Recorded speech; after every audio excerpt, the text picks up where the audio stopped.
Welcome back to the Paddle and Fin Podcast Network. We're brought to you by Pelican, built tough for all situations. Go to pelican.com. Yak Gadget, for all your fine kayak fishing accessory needs. Go to yakgadget.com. Eastport Marina, on the beautiful shores of Dale Hollow Lake. For all your lodging, kayaking, and fishing needs, go to eastport.info. Now let's get this show started.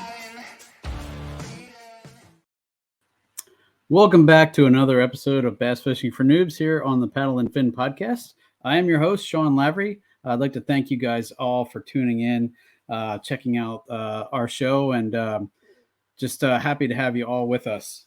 Before we get to tonight's guest, I wanted to go through a couple of quick housekeeping things. First and foremost, I want to remind everybody about our PNF Open. The first Paddle and Fin tournament of this year will be happening down on Dale Hollow Lake, April 2nd and 3rd. You can find the information on Tourney X or on the Paddle and Fin website. You can see that for those of who are watching on YouTube. You can see that up on the screen. Just go on there and check it out. There's accommodations there. The awesome people at Eastport Marina are gonna, have lodging there available for everyone. All sorts of different kinds of lodging. We have camping and houseboats and cabins. All just beautiful location, awesome food. Just that they put us up last time, and it was an amazing event. So hope you can join us. I actually just confirmed with Brian that I'm going to make it this year, so I'm happy to get to meet anybody who shows up down there, and catch up with you all, and go from there. So the other thing I wanted to talk about real quick is the fantasy kayak fishing that we're also doing through Paddle and Fin. You can find that on the Paddle and Fin website as well under paddleandfin.com/fantasy. There you can, draft your own fantasy team and compete with everybody else. And you're probably kicking my team's butt because I'm not doing as good this year. The changing up team people every week has kind of thrown me for a loop. But I'm working my way up the standings. Still closer to the bottom than I am to the top, but it's still a lot of fun. So it's free to enter, and so be sure to go on and check that out as well. Both fun things that we're doing here on Paddle and Fin, and just want to invite everybody to definitely stop and check those things out. So that's all the housekeeping stuff for tonight. So without any further ado, I'd like to introduce tonight's guest, Mr. Chris Slwyka from the Mindset Podcast. Did I say that right? Yeah. How you doing today, Sean? Good, man. How are you? I'm doing great. Just sitting here in a hotel in Wisconsin. Living the life, man. Somewhat. How far away from home is that for you? 2 hours. Not bad. That's not too bad. No, I drive up here on the weekend to fish. So it's not that bad. So why don't you tell the folks why you are in Wisconsin at the moment? I am in Wisconsin for the Wisconsin Fishing Show. Well, it's called the Madison Fishing Expo. Here Friday, Saturday, Sunday. Just trying to get people in kayaks. Yeah. So how's the turnout been? Has it been pretty good up there? Friday was a little slow. Today it was really busy, but towards the end it really died off. Okay. But I mean, it's like a normal show season. Doesn't feel like anything's different. Okay. And how big of a show is that? Is that like one of the premier shows in Wisconsin, or? Yeah, right next to Nucanoe, which is an all kayak fishing show. But yeah, this is like the big show. Okay, I've heard about Nucanoe before, so yeah. I've always wanted to. Someday I'll make it up there and check it out. That's a little bit of a hike for me, though. Definitely not 2 hours. Yeah, I haven't been at Nucanoe either. Don't worry. So, how is everything going with you, man? I know, how long have you been with Paddle and Fin now? How long has Mindset been happening? It hasn't even been a year. I want to say it's been about 9 months, closing in on a year. Okay. Though, because I believe I had my first one come out. It had to be end of May or beginning of June. Okay. It was my very first episode. Okay. It's been going good though. Yeah. I've been listening to your podcast. I mean, I can tell, you definitely it sound like you're more comfortable than you were in the Yeah, beginning. So definitely cool. more comfortable now than I was in the beginning. Cool to see you getting that confidence, and not that you lacked it, Yeah. when you started, but I can definitely No, tell. but there's definitely a learning curve. Even when you talk to people about fishing every day, it's always different. You always have to learn. Absolutely, and it's definitely, there's some intimidation there at first. I know I felt it, and Yeah. there's definitely still times I feel it, depending who I'm talking to. But Yeah, exactly. You gotta get over the fact that you're talking. You're talking to people who love fishing. At the end of the day, whether they're a tournament pro or a guy just like you who's just getting started.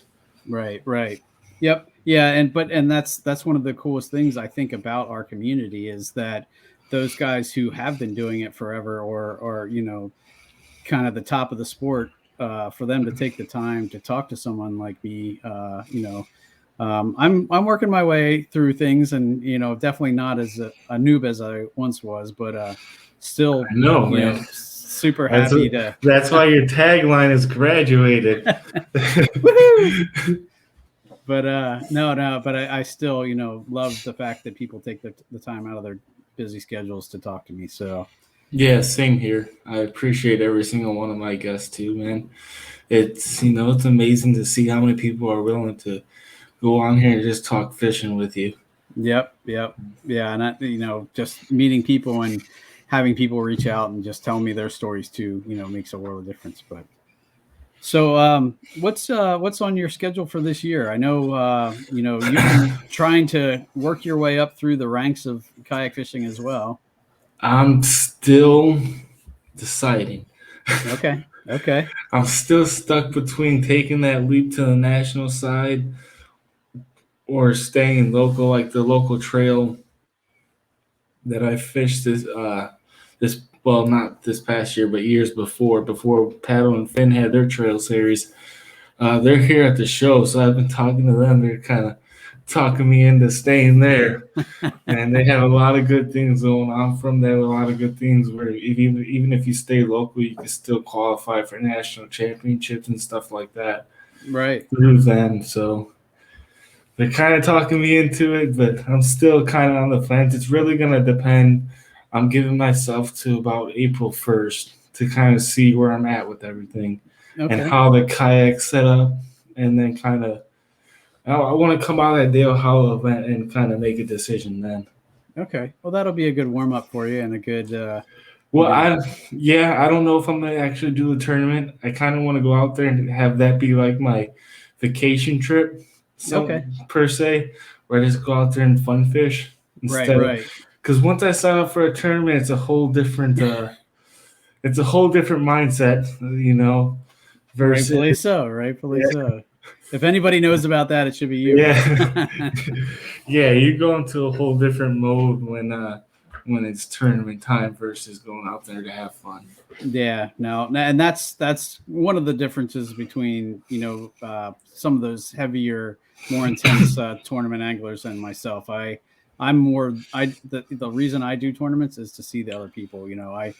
Occasionally if I do well, awesome, but I'm more in it just for the camaraderie and that kind of thing, and plus it gets me out on the water more. So yeah, that's what I like about the local tournament. You see the same guys every year, and you build up you're going out there to compete against each other, but you still build up a friendship at the end of the day, and you learn and you learn from each other.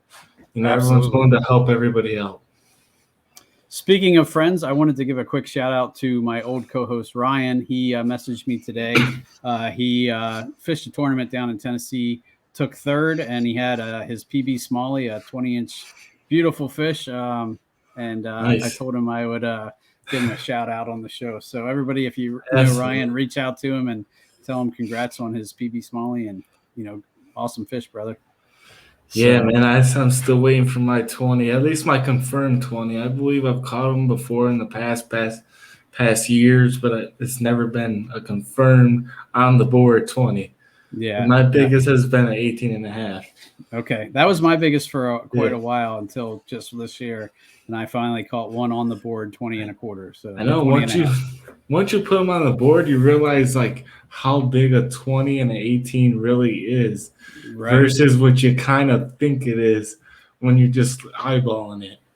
And I know I was going to ask you a couple, some things you're going to focus on this year. And one of the things that I want to start doing is carrying a scale with me because I want to get weights on some of these fish as well. Yeah, I kind of want to do the same thing. I was looking at the Connect scale because you can streamline it to your phone, and you can add notes to it.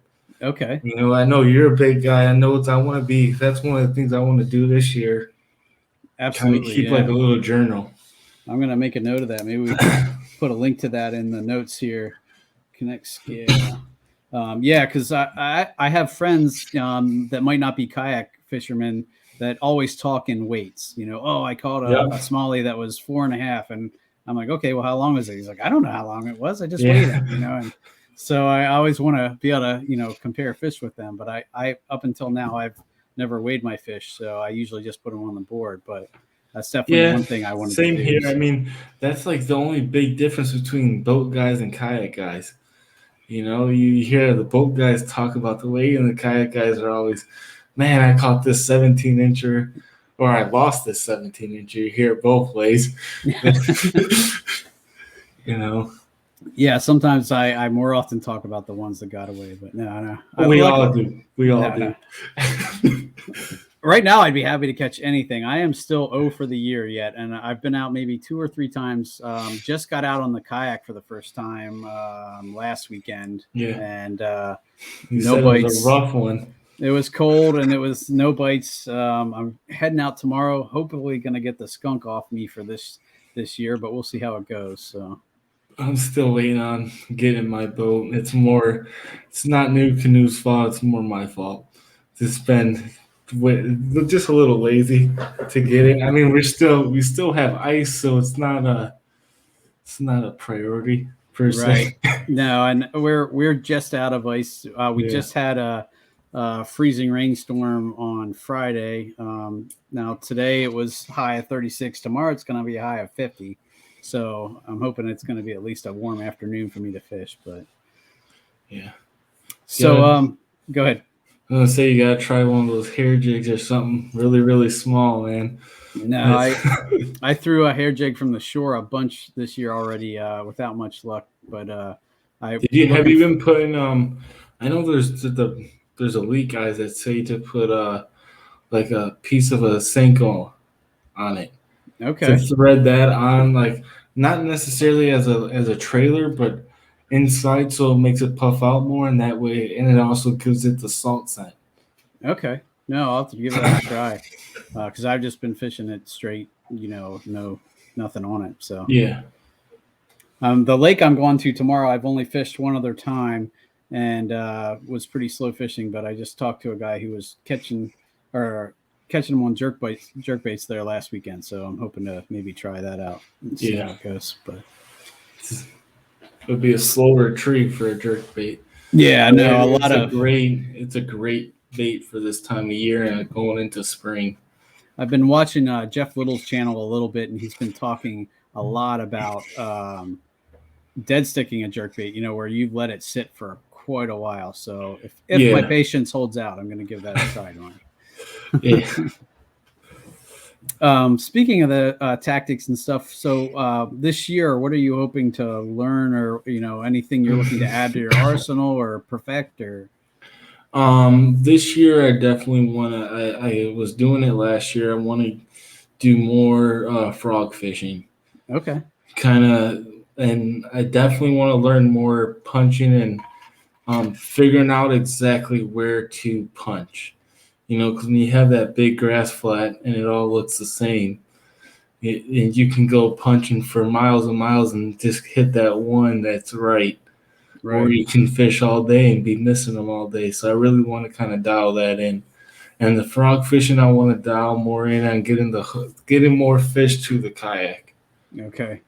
I know, just the limited, I don't have a ton of places around me that have that heavy mat cover or even lily pads. Like the lakes that I fish mostly don't have lily pads, and the river doesn't have much lily pads. So there's been a few places though, and so I have caught a few fish on the frog, and that's definitely something I know. I've yanked it away from them a lot because feels like you got to wait forever for, when you read about it or watch videos about it, they say to count to 2, and I'm like, that's hard to do. Yeah, I was learning a lot last year just on the water learning for me. I mean, we can watch all the videos we want, but our patience really has to be there. Right. And for me, I made sure they kind of ate it. I kind of waited to feel the weight of the fish a little bit before actually, towards the end of the year. The beginning of the year, I was doing the same thing. I was pulling the frog away. And the one thing I like about the frog is it tends to be bigger fish that take that, that's what I noticed too. You never really get a small one. Right. No, in my experience anyway. And that's one of the cool things about the camp that I counsel at in the summer, the lake up there, or the pond, or it's not a lake. It's a glorified lake. It's a ginormous pond, but it has lots of lily pads and grass. And so that's one of the few places I do get to frogfish. And, those blowups are, what, kind of thing we live for as anglers. So, yeah. And I like the blowups on poppers and spooks just because you have 6 hooks they could catch. Yeah. Yep. It's a little, my hookup ratio is definitely better, but man, when they blast that thing, even when they miss and when they knock it like a few feet in the air, that's awesome. Yeah, I seen a lot on the frog last year where they would come up, they would hit it, they'll hit it with their nose. And then I would let it sit there for a second, twitch it 1-2 more times, and that's when they'll actually eat it. Right. Because I read somewhere where they say a bass will first hit it to stun it and then start looking to eat it after they hit it to stun. Because that's what they do when they're going after bluegills. Right. And and watching, the people next to me like, holy cow, did you see that? It's awesome. So but yeah, so frogging and do you say like the places you fish have more of that kind of cover, or? It does in the summertime. It gets really weedy in a certain like local lake that I fish. But I know, like when I came up to Wisconsin, that's all there was like it was either deep grass or shallow grass, and I didn't have that's one of the reasons why I started throwing the frog was because after that tournament, I was having frog blows, but I wasn't hooking up unless I threw a drop shot into the grass. That was the only time I could catch the fish. So after that tournament, I went back and I really worked on my skills with the frog rod. The nice thing about frogs is they come through darn near everything, pretty easily, depending on the type of frog. Did you do mostly hollow body frogs, or? All my stuff is pretty much hollow body. The only time I use like the hornet-toed frogs is like on the back of a buzzbait. That's just personal preference for me. Okay. I'm trying to think of the one frog that I liked. It actually had legs instead of like the tassels. Yeah. The top toad, that's what it's called. Did you ever throw that? No. It's I forget who makes it, but it's called the top toad, and it has like almost like paddle legs, but it has actual legs with like a paddle on the back of each, almost like a foot. And it really does kind of kick as you pull it through the water. I know. I've been wanting to try like the frogs that have it's kind of like that whopper plopper backing. Yeah. But it's supposed to be like just like a hollow body frog kind of body style. Right. I haven't thrown it. I've always wanted to try it. I've never thrown that kind either, though, the prop frog or anything. But yeah, cool. All right. So the local trail that you fish, is that all, that kind of fishing, or do you have rivers where you are, or is it mostly lakes? Yeah. Well, no, I fish the rivers for my smallmouth, and that's like a lot of rocky structure. But then I'm throwing like a tube or a small little finesse jig on there. But I mean, I've been throwing those for so long that I have that dialed in more than I have a frog dialed in. That's kind of cool, and that's one of the things I like about my local tournament trail too, is that they try to split it up evenly. Like they'll have like 3 river events, but then also 3 lake events. So kind of get the best of both worlds. Well, this year it's going to be a lot of deep water. Okay. If I go with the local trail, they're going to Lake Geneva, which is like a deep water lake. Fish like to sit in 20 feet of water, especially early April, the time we're going there. And then another one is just, what is it called? Sturgeon Bay. Okay. Which a lot of the touring pros normally fish there. I was going to say, I think Bill Schultz, who I had on, a lot up at Sturgeon Bay. Yeah, I know. I listened to that podcast just for that reason. I took down my notes. Cool. There's two places where 7-8 pound, smallmouth or largemouth around here is possible. Okay. That's awesome. But it's also big water. Yeah, so it's also dangerous in a kayak. I was going to ask you, what are you going to fish out of this year? It'll be a Nucanoe pursuit. Okay. And I like the open deck, because I do fly fishing for fun. Oh, that's cool. Spring and fall time, I do it for muskie. Haven't connected on a muskie, but I still have fun doing it. Yeah, but it'll be the pursuit, definitely. And are you doing motor, or are you doing paddle? I'm going to try to have the MK 180 on there. Okay. It's from Newport Vessels. Yep. I've heard a lot about that. I've really been kind of looking at that too. I'm not sure I'm quite there yet with needing or wanting. Yeah. I know I want a motor, but whether it's on the horizon for this year, I don't know. It might be a next year kind of thing. So. Yeah, for me, I like to, and I always recommend getting the kayak before you put anything on it and taking it out a few times. Right. Because then you start to realize where you want to put things and everything else, instead of throwing all your stuff on there and then realizing you drilled a hole and you don't even like where it's at once you get out on the boat. Absolutely. No, I feel like I have my outfit set up now perfect where I can almost reach for things without looking for them. I know where they are. And once you get to that point, it's, when I always think about now when I go to make a change, what that's going to do. So, and like your local trail, is that tournaments or motors are allowed on that trail? Okay. See, my local trail is still human powered only. So I have a feeling it won't be long before that gets voted on and changed, but they already said for this year it's still human powered only. Yeah, me and Brian had a talk about that we won't do trails that are human powered only. See, we're just too lazy. Yeah, no, I know, and I'm sure once I make that switch, it's going to be tough to go back. So it is hard to go back, man. I paddled a couple times last year, and it was rough, and especially after the motor.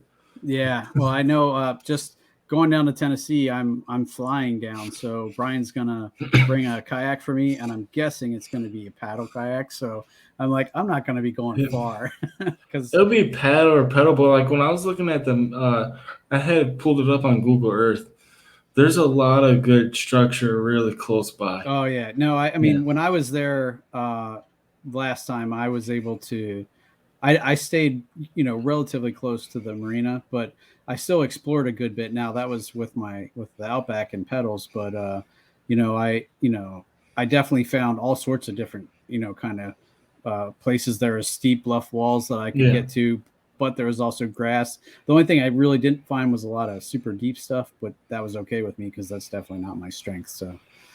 Yeah, I'm looking more of that 10 to 12 foot range off like the main points and everything like that. I think the farthest I mapped out that I might go is 3 miles, but I don't even think that's really necessary. That's just something I was looking into because I seen it on Google Maps. The whole place when I was there looked fishy to me. I was like, there could be fish anywhere here. Yeah, it's definitely a destination lake of mine and a lot of people. Cool. Even like before I knew about the paddle and fin going there, it's always something you hear about, even on the boat side. Oh yeah, yep, for sure. So, well, that's cool. I'm looking forward to finally getting to meet you in person. Yeah, same here. I know one of the things that you mentioned that I definitely want to work on this year is my deeper fishing, and I got a new fish finder this year. I got a Garmin EchoMap 93 SV, so I just had a chance the first time to play with that last weekend. That might have been why I didn't catch as many fish either, because I was playing with my graph the whole time. Does your graph still bounce up and down when you're using your pedals? Nope. I had that problem when I was still paddling. I was kind of curious about bounce that up and down because my transducer is right behind the pedals. Like it's right on, because on the Hobie they have like that the Guardian thing where it kind of sits directly behind the pedals. But I've never had a problem with that for the most part. But I'm usually not really chugging along. It would be more on side imaging than it would be down scan. Well, it drops down below. Like you can raise and lower it, which is nice. Cool. Yeah, so you can drop it down so where you have a clear view. But no, it seemed to work pretty good. So I'm excited. I'm going from a Lowrance 5, so I basically doubled my screen size, and I had side imaging on that unit as well, but it was so tiny that it was tough to make out anything that you're seeing. So yeah, well with that unit, because I had that unit last year, I had the 7, not the 9. But I always did like 30 or 40 on the side imaging to get the best detail out of it. And I mean, for a lot of the stuff we do, we don't need that far 70, 80, 90 range. Right. Right. No, and that was one of the things I noticed as well. I'm basically looking at casting. I want to, something within casting distance, and then, I'll mark it, stop, and turn around, and then switch to my waypoints and try and hit it that way. Yeah. That's how I found a lot of the stuff on the rivers that I fished. You'll see the little rock piles on the side. Now that's interesting. What's the depth on your rivers usually? It can go, I've seen it as deep as 10 feet, but I mean, normally you're sitting around 5, 6. Okay. And the banks sit about 3. Obviously, the closer you get, the shallower it gets. But right. That's one thing. I don't really even use my fish finder much on the river just because it is so shallow. And a lot of times you can see the structure sticking out, like the ledges and stuff. There's definitely a lot that's there underneath that, but 9 times out of 10, I fish the part of the river I fish now. I fish so many times where I know where, most of the structure is by heart. So yeah. I know some of my river, if you fish the middle of the river at times, like if you probably go out there right after ice out, you're going to get fish in the middle of the river too, in that deeper structure. Right. There's definitely parts of the river that have that, and I just don't usually go down that far because that's also where the boat traffic is crazy. Yeah. I kind of like the shallows where I know that they can't just come screaming up and run me over, but... Oh, they still do it here. They have their, the river boats. The jet boats, yeah. We have those here too. But for some reason, in the stretch that I fish, I don't see a lot of them. I think they're further up north, or for whatever reason, I just don't see a ton of them. But yeah. I mean, I know. I just seen Brad has his his boat set up here for duck hunting. He has a mud motor on the back of that thing, and I'm like, that's probably one of the investments I'm going to have this summer to run the river so I can get away from everybody else. Nice. I saw that he had that, and his setup looks pretty cool. Yeah, it does. It's definitely catching attention here. The blind and the grass that he has on there. It looks like a ghillie suit almost. Yeah. Yeah, that thing's catching a lot of attention. Cool. And they're asking me questions, and I'm like, you got to talk to the duck hunter, man. I'm like, I can't answer any fishing question you want, but when it comes to hunting, I know nothing. Defer to the expert, right? Yeah. Yeah. All right. Anything else that you were hoping to work on this year? I know you said frog fishing was the big one. A little bit of deeper water. Trying to like throwing a deeper jig. I mean, because I know I'm going to need it this year for the tournament trail that I'm fishing, or that I plan on fishing, and just all around like really, really learning my kayak, because it will be a new kayak this year. I was in a bona fide last year. I'm switching to the Nucanoe this year, so it's way bigger. I was in 11'6". This is 13'6". Yeah, that makes a difference. It really does. Yeah. I know I went my first boat was a Tarpon 100, a Wilderness Systems, and when I jumped to the Jackson Coosa, it was a big difference. And the Outback was only, I think, 9 inches longer than the Coosa, so that wasn't a huge jump, but it's still, a different boat for sure. So well, anything, you can get the same brand and still have a boat that's totally different. Like we have 4 boats set up here, and each boat I can just sit there and be like, wow, I'd use this one for this one for that. You have your river boat, your pool fishing boat, your hunting boat. I mean, there's so many options now. It's ridiculous. it really is, and that's another thing that this year hopefully will happen is I'm looking at getting a second boat. I've looked at a bunch of ones. I'm anxious to see what Drew Gregory's Crescent looks like. Yeah, I mean, we've all had him on the podcast, and he won't tell anybody. I know, right? Come on, dude. But, yeah, I had him on mine, and it'll come out in a couple weeks, though. No, I heard that. I heard it's very close. So I actually called my local paddle sports shop and said, hey, put me on the list for this. I figure worst case, if I don't like it, I can sell it pretty quick. So yeah, or if you go out and paddle it, because he said it's definitely going to be a paddle kayak. Yep. Because he refuses to paddle. No, I know, but I that's one of the things is I'm hoping that it's it can allow me to be almost my throw and go boat. I don't know how light it's going to be, but I know it's probably going to be light. I already have mine picked out after this show. Oh, yeah? It's going to be the Flint. It's 11.3. It's only 65 pounds. Wow. Okay.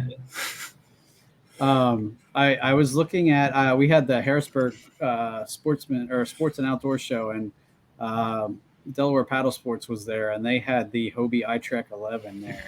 Yeah, they have that here too. I haven't really had much time to look at the Hobies. I was looking at not that. Interested. Not interested. No, I can't afford it right now. Well, I don't know if my wife will be let me afford it either, but we'll see. After watching Jeff Little's videos on inflatables, I'm kind of curious now. It's a great platform, especially for that throw and go style, or that real like shallow river style. And the way the inflatables are designed now, I mean, they're made out of the same stuff that you see the fly fishermen and those and the rafts. It's made out of the same plastics. Right. And they bounce those things all over the place. Right. No, and he has videos of how quick they are to fix, and all sorts of stuff. It looks, the more and more I watch, the more I'm kind of tempted to lean that direction, but we'll see, Yeah. But I definitely want to, add to my fleet. I use the excuse of my youngest daughter's. She had a little 6-foot kayak that she found out through. Yeah. And we sold that at a yard sale, and I'm like, oh, we got to replace that. So I'm going to hopefully replace it with one that I can use double duty there. But you're using the same excuse I'm going to use. Because my oldest son is turning 7 in the end of May this year. So I'm feeling like that 65-pound, once I show him how to paddle, he'll be able to do that himself. That's one of the reasons why I bought the Pursuit, was so they could start coming with me, because they offer that second seat option. Yeah, no, I looked at that too, and I really like that option on the Nucanoes. So we have a local Nucanoe dealer here too that I want to check out and test, because I've never had a chance to paddle one before. I was checking out a bunch of the guys down at Dale Hollow when they were all down there. So I know Jimmy Skinner had his down there, and Brian had his. So I was checking them out. Definitely interested in trying them. So yeah, If you're looking for the river one though, you're gonna want to go with that Flint. After seeing it at this show, it's like it's hard to not pick. The unlimited looked pretty cool to me too. Yeah, it is. It's a bigger and heavier boat. Okay. If you're looking for something that's a throw and go, that's the one. Gotcha. All right. Well, I'll add that to my list to check out. So. Yeah, your list is going to be big by the time you get a chance to check them out. That's the bad thing. We all know that. Yeah, no, I know, and it's just a mess. I told my wife the other day that I was like, I got to get back out on the water because I'm doing more shopping than I am anything else. I told Brian that the other day. I'm like, man, this water needs on freeze. I feel like I'm buying baits every day. I know the feeling, man. I'm doing the same thing. I was like, I got to get out there. I'm gonna go broke. Yeah. It's cool, man. Anything else? So deeper water, frogging. Yeah, mainly getting the kayak set up, and like if I do the national stuff, that would just be an experience of itself. Oh yeah. I really kind of want to and trying to keep it simple too, because once you start going out of your comfort zone as far as where you go fishing, then it starts getting in your head where it's like, oh, I need this color for this place, this color, where I just want to just keep it simple, green pumpkin, black blue for your soft plastics and your jigs, and then, not really get into all that hype. No, I know. That's another one, that thing that is appealing to me about like a throw and go boat is that I'm going to try and only take, 1 or 2 rods and a tackle bag with me, not my crate. I told you I'm 4 rods and 4 boxes, and that's my full setup. I mean, I might need more this year because I've been buying a lot of stuff. And that's what like impresses me so much, like about like Kate Fields when you hear her and how she keeps a level head with just jumping into something head first, like she did, and she fishes her own way, and doesn't worry about, oh well, nobody else would throw this here, but because she's comfortable with it, she tries it. I really want to keep that. That's kind of how I am, like with the drop shot in the grass. Everyone, when I was doing it at the tournament last year, a lot of them were like questioning it, but it worked for me, and I didn't. I didn't care. What works for one person might not work for the other, but that doesn't mean, it's not going to work for the fish. Right. We all have our own styles, and we all have to develop our own way and stop trying to copy everybody else. It's good to learn new techniques, but it's also good to do what you know, especially in tournament situations. Right. Work with your strengths. Exactly. Yeah. Cool. All right, man. Anything else you're thinking about? That definitely, getting used to a new kayak and getting it set up the way you want it, or, where everything is comfortable for you and you get to be productive out of it is always a big step. So I'm sure that'll take a little bit of time. Yeah. It's more of getting the right mounts and getting the fish finders in the right place and kind of really organizing it to where it's most efficient for you. They have the horizontal rod storage already built into the Pursuit. That was like the final thing that sold me on it. But it's going to be nice to have that option too this year. I lost 2 rods last year just because I didn't have that. And I had them sticking up or I had them hanging off the side. And they just went right into the water. I told you guys about that. Yeah. I added the Yak Attack rod holders on the side of mine last year. Yeah, we had a couple guys here who said they added that, who's had the Yak Gadget stuff. Because I used to have them sticking up out of the back of my crate, and when I fish the lakes that I usually do fish closer to the shore, and it's just tree covered almost the whole one side of it. So I was constantly getting snagged in the branches and stuff. So being able to lay the rods over helped a ton. Well, yeah, last year I put a hook in my hand because the rod was sticking up, got hung up in the tree and trying to get the lure out stuck. The branch finally snapped back, and the lure snapped right into my finger. I think I broke 2 rod tips last year doing that, just trying to get them unstuck. And I was like, this is just ridiculous. I need to find something better. On the river, I don't have as big a problem because I tend not to be that close to shore. You normally cast into shore on the river versus tugging, standing next to it. Right. But on the lake, those definitely made a huge difference because there's also a bridge that I go under at my local lake that you can't have your rods standing straight up or they scrape on the bottom of the bridge. Yeah, so. I had a couple of those.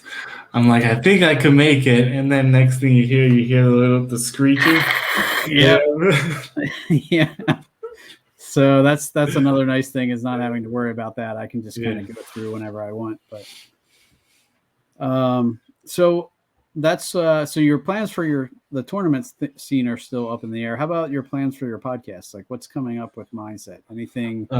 Well, this Sunday, this will air Monday, but this past Sunday, I'll say I have an episode coming out, and then 2 weeks from now, I have Drew Gregory's episode that's going to air.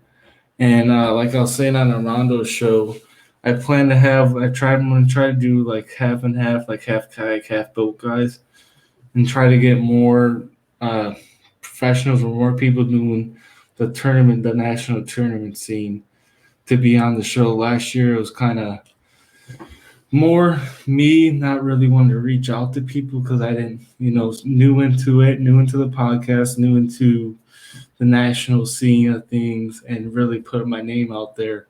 So this year I kind of want to really ramp it up and get more bigger name guests, if you want to say that. No. And as you build that more and more, I found that I can reach out to the guys that I have had on and ask them, to put me in touch with other people too. It really helps you network too. Yeah, this whole game is about networking and meeting the right people. Right. Oh man, and it's crazy how once you start it grows exponentially. So it's really neat. Yeah, I've grown a ton just this past year, and it's crazy to think about where I was a year ago and where I'm at now. Right. Now I'm in a hotel, but we're working expos. That's awesome, man. Yeah. All right, man. Well, anything else you got coming down the pipe, or anything you want to share? Coming down the pipe, I'm going to start the YouTube again. I want to start doing more like 2-minute tackle videos. I want to try to do one a week. Okay. Once this season really starts ramping up. That's cool. Plus, I'm getting bored and I want to play around with my lures and my baits. I heard that, man. They can't get out there soon enough. Got to figure out something to, scratch the itch until that time, though. So absolutely. The podcast helps a bunch. And I never say no to a podcast because I always want to talk fishing. No. And the wife don't want to hear about it, so. Normally, it's okay because it's after she goes to bed, but tonight's a little earlier, but that's all right.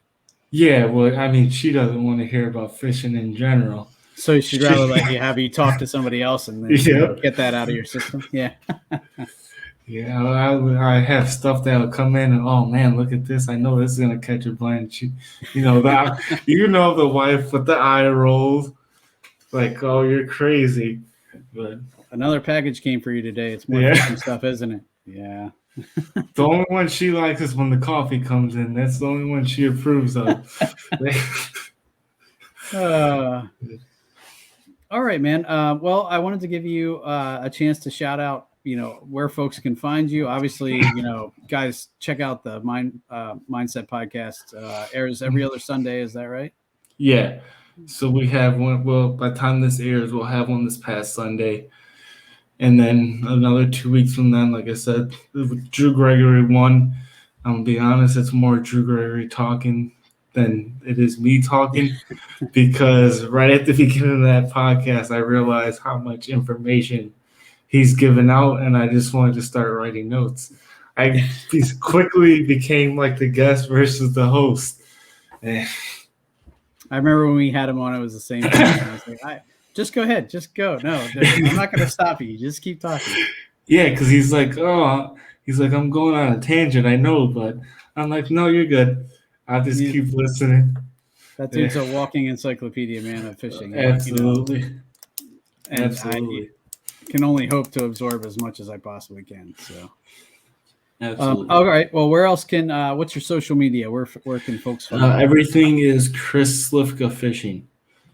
So, on all social media platforms, even on the YouTube. Even though the YouTube's small, I have a little story for all the guests that will laugh at this. I was telling this at the show. My son took his tablet and figured out how to upload videos to YouTube. And that's where they went. They went right to the fishing channel. A whole bunch of videos of him in his room with all his toys. And my wife comes home. She's like, your son has videos on your YouTube channel? I'm like, well, thank God I'm not famous. That's awesome. That's awesome, man. Well, he's getting started young, Yeah. Hey, maybe he got me one or two new subscribers. That's right. That's right. And man, if he goes viral, heck, Yeah, absolutely. Cool, man. Well, thanks again so much for coming on with me tonight. Chris and I are going to hop on another podcast here actually in about 20 minutes. So about 15 20 minutes. I wanted to shout out this one company that's been great. But besides my sponsors, they're not sponsored.